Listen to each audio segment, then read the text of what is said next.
శ్రీ గురుభ్యో నమః. ఇప్పుడు మనం 81వ శ్లోకం గురించి చెప్పుకుందాం. గురుత్వం విస్తారం క్షితిధరపతి పార్వతి నిజాత్ నితంబాదాచ్ఛిద్య త్వయి హరణ రూపేణ నిదధే అతస్తే విస్తీర్ణో గురురయమశేషాం వసుమతీం నితంబ ప్రాగ్భార స్థగయతి లఘుత్వం నయతి చ.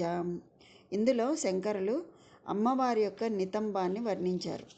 ఓ పార్వతి, నీ తండ్రి అయినటువంటి హిమవంతుడు తన క్రింద భాగం నుండి భారాన్ని విపులత్వాన్ని తీసి నీకు ఆరణంగా ఇచ్చి ఉంటాడు. ఆ కారణంగా ఎంతో విశాలంగాను ఎంతో బరువుగాను ఉండే నీ పిరుదుల ఆధిక్యం మొత్తం భూమండలాన్ని కప్పివేస్తూ భూమిని ఎంతో తేలిక చేస్తోంది. అమ్మవారి పిరుదుల ఆధిక్యం భూమి కంటే విశాలంగాను బరువుగాను ఉందని భావం. నితంబం అంటే పిరుదులు అన్నమాట. పార్వతి అంటే పర్వతం యొక్క కూతురు అని చెప్పి అర్థము. ఇందులో ఏం చెప్తున్నారు శంకరులు అంటే, ఈ శ్లోకంలో గురుత్వం విస్తారం క్షితిధరపతి పార్వతి నిజాత్. గురుత్వం విస్తారం క్షితిధరపతి పార్వతి నిజాత్ నితంబాత్ ఆచ్ఛాద్య త్వయి హరణరూపేణ నిదధే. నితంబాదాచ్ఛిద్య త్వయి హరణరూపేణ నిదధే. అతః తే విస్తీర్ణః గురుః అయం అశేషాం వసుమతిం. అతస్తే విస్తీర్ణో గురురయమశేషాం వసుమతిం నితంబ ప్రాగ్భారః స్థగయతి లఘుత్వం నయతి చ. నితంబ ప్రాగ్భార స్థగయతి లఘుత్వం నయతి చ. హే పార్వతి, ఓ గిరితనయ, క్షితిధరపతి, ఓ హిమవంతుని కూతుర, అంటే క్షితిధరపతి అంటే హిమవంతుడు, గురుత్వం గురుభావమును, విస్తారం వైశాల్యమును, నిజాత్ స్వకీయమైనటువంటి, నితంబాత్ నితంబ ప్రదేశం నుండి అంటే కొండ యొక్క నడుము మధ్య ప్రదేశం నుంచి, ఆఛిద్య కొంత వేరు చేసి తీసి, త్వయి నీయందు, హరణ రూపేణ కూతురికి తండ్రి ఇచ్చే కట్నము లేక కానుక రూపంలో, నిదదే సమర్పించను. హరణ అంటే స్త్రీధనం అన్నమాట. అతః ఈ కారణం వలన, తే నీ యొక్క, అయం ఈ కనపడుతున్నటువంటి, నితంబ ప్రాగ్భార పిరుదుల యొక్క అతిశయము, గురుహు అంటే పృదువు అనగా బరువు కలదియు,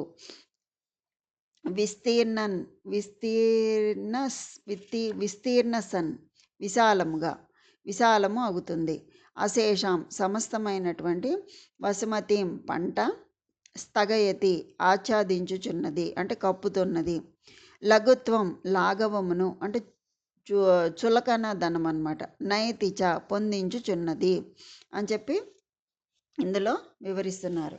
అమ్మ పార్వతీదేవి, నీ తండ్రి అయినటువంటి హిమవంతుడు తన కొండ చర్య నుండి కొంత భాగాన్ని తీసి నీ వివాహ సమయంలో నీకు కానుకగా హారణంగా ఇచ్చాడు.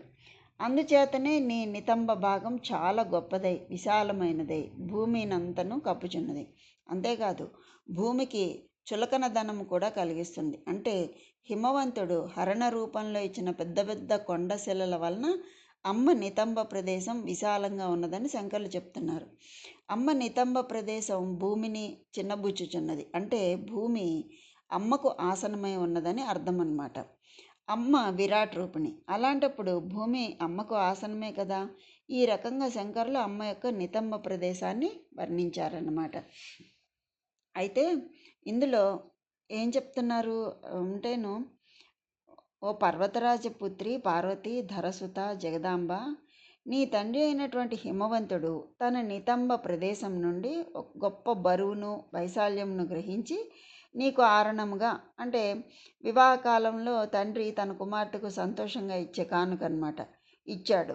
కనుక నీ పిరుదుల యొక్క అంటే నితంబం అన్నమాట ఘనత బరువై విశాలమై ఈ భూమిని అంతని కప్పుచున్నది.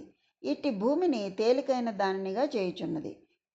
ఇందులో ఏమాత్రం సందేహం లేదు. మామూలుగా ఈ శ్లోకాన్ని యథాతథంగా మనం అర్థం చెప్పుకుంటే వచ్చే అర్థము ఇది. కానీ జగద్గురువు యొక్క లక్ష్యం కేవలం అర్థాన్ని ఇవ్వటం కాదు. ఆ అర్థంలోని పరమార్థాన్ని ఆలోచింపచేసే జ్ఞానాన్ని మనకి ప్రసాదించడమే ఆచార్యుల వారి లక్ష్యం అన్నమాట.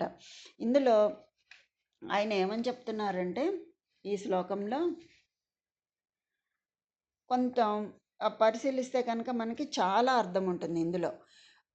ఆ పరమగురువు ప్రకృతిలోని పర్వత రూపాలను స్త్రీ రూపంగా, జగన్మాత రూపంగా ఆరాధించగలిగిన మహనీయుడు జగద్గురు శంకరాచార్యుల వారు. సహజంగా మనం పర్వత స్థాన మండలి అంటూ భూమాతను మనం కీర్తిస్తూ ఉంటాం కదా. పొద్దున్న లేస్తూనే కూడా మనం దండం పెట్టుకుంటాం కదా. ఆ శ్లోకం చదువుకుని మంచం నుంచి దిగి దండం పెట్టుకుంటూ ఉంటాం కదా. అలాగా మహర్షులు, మహాకవులు అలాగే ఇక్కడ ఈ శ్లోకంలో పర్వతరాజపుత్రి పార్వతి అనే సంబోధనలోనే ఆ జగన్మాత రూపాన్ని మరో గొప్ప పర్వత స్వరూపిణిగా భావించుకోవాలి అని చెప్పి ఆయన దర్శించి ఆ దర్శనాన్ని మనకి చూపిస్తున్నారు. నితంబం అంటే బిరుదులు, తొడలు, ఇలా స్త్రీ యొక్క రహస్య శరీరాన్ని వర్ణించగలిగే సాహసం ఎవరికి ఉంటుంది?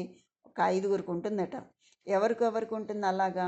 శిశువుకి, పసిపిల్లాడికి, మహాయోగీశ్వరుడు జితేంద్రియుడు అయినటువంటి మహాభక్తుడికి, శిల్పశాస్త్రము శిల్పకళ ఒక తపస్సుగా భావించి శిల్పాలలో సర్వ సృష్టి స్థితి లయాలను దర్శించగలిగి ఆ దర్శనాన్ని శిల్పాకృతిగా తీసుకుని రాగల మహాతాత్వికుడైనటువంటి శిల్పి, ఇంకా స్త్రీ పురుష శారీరక శాస్త్రం అవపోసన పట్టి అంటే ఎనాటమీ అన్నమాట. స్త్రీ పురుషుల శారీరక మానసిక రుగ్మతలు నిస్వార్థ బుద్ధితో ఒక తండ్రిలా విని పరీక్షించి రోగ నిర్ధారణ చేయగల బిషగ్వరుడికి ఉంటుంది. బిషగ్వరుడు అంటే వైద్యుడు, డాక్టర్ అన్నమాట. ఇంకా తన శరీరంలోని తన అర్ధ శరీరంలోనే తన అర్ధాంగిని నిలుపుకొని స్త్రీ స్వరూపాన్ని, సౌందర్యానికి, సృష్టి శక్తికి, పాతివ్రత్యానికి, సర్వమంగళ శక్తి స్వరూపానికి, ఒకానొక మహా ఔన్నత్యాన్ని, అర్థాన్ని, పరమార్థాన్ని, దాంపత్య జీవితపు అన్యోన్య రాగాల యొక్క గొప్ప విలువలకు, సర్వలోకాలకు చాటినటువంటి మహాయోగీశ్వరుడైన ఈశ్వరునికి అంటే భర్తకు మాత్రమే ఉంటుంది. ఇలాంటివన్నీ వర్ణించగలిగే చనువు, సాహసం అన్నీ కూడా.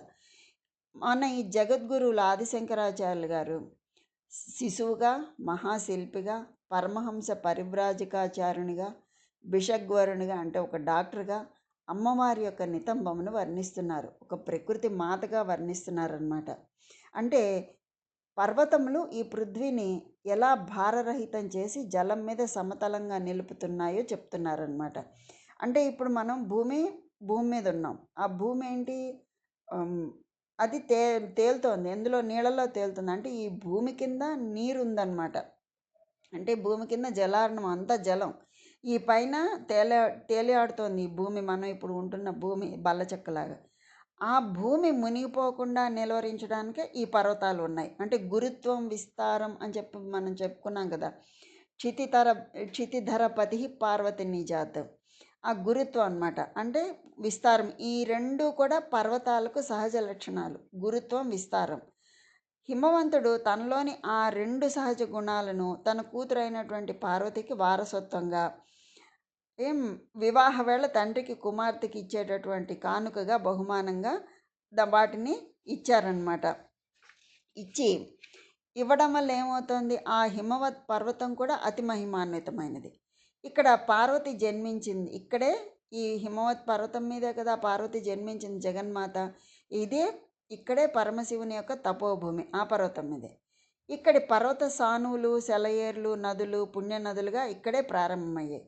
ఈ పర్వత సానువుల్లో, సెలయేర్లు, సరోవరాల్లో దేవతా స్త్రీ పురుషులు విహారానికి వస్తారు.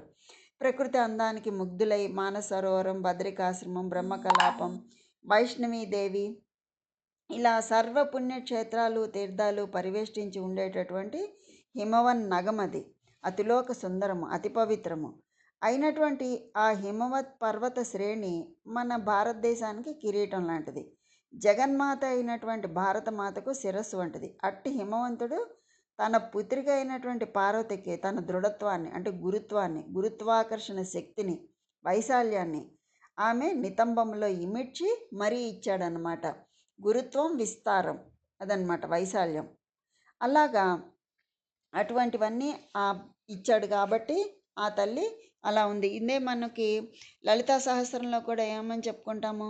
అందుకే మనకి ఇలాగ ఇవ్వడం వల్ల ఆ తల్లి ఏమంటోంది, పర్వతాలు ఈ అంటే ఇప్పుడు ఇవన్నీ నీళ్ళల్లో నుంచే, పర్వతాలు అవి కూడా నీళ్ళల్లో నుంచే వస్తాయి.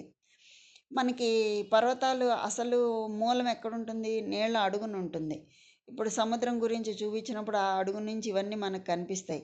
ఆ మధ్యలో భాగాన్ని తీసి అమ్మవారికి కానుకగా ఇచ్చాడనమాట. ఆ గురుత్వం, విస్తారం అవి ఆ విధంగా ఆ తల్లి ధరించింది. కాబట్టి మహి అయినటువంటి భూమిని ధరిస్తుంది కాబట్టి మహీధర అనే పేరు కూడా వచ్చింది పర్వతాలకి. అంటే మహీధర పుత్రిక ఎవరు?